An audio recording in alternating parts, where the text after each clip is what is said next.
hein? É. Que moto que é essa? Essa é a Z750. Nossa, Kawasaki? É. Puxa, que moto bonita. Que ano que é essa moto? Essa moto era ano 2012, mas saiu de fábrica em 2013. Ah tá, ela só da concessionária de 2013. 2013. Bacana. Já vem com escapamento esportivo ou vocês trocaram? Não, trocamos o escape, vem o escape original. Ah, legal. Ô, Natan, quanto que essa moto pega em linha reta? Linha reta ela pega em torno de 280 por hora. 280 por hora? É. E a economia dela? Quanto que ela faz dentro da cidade? Dentro da cidade ela faz em torno de 10 litros. 10 aqui na estrada? Na estrada ela tá fazendo 14, 15 litros. Ah, legal. Depende Depende da muito da velocidade. velocidade da pessoa que está andando, né? É.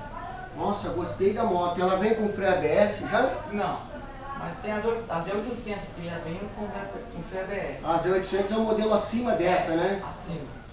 Muito bacana. E essa cor aqui? Essa Vem em outras cores também ou ela...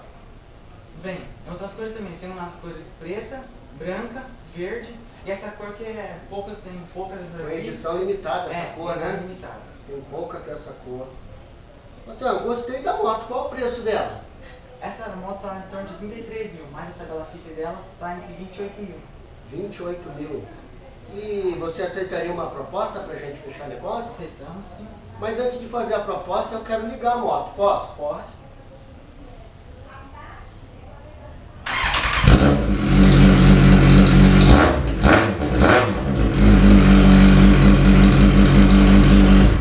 Bacana, hein?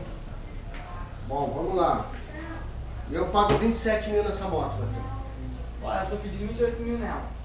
Dá para nós conversar, podemos fazer por uns 27.500. 27.500? É.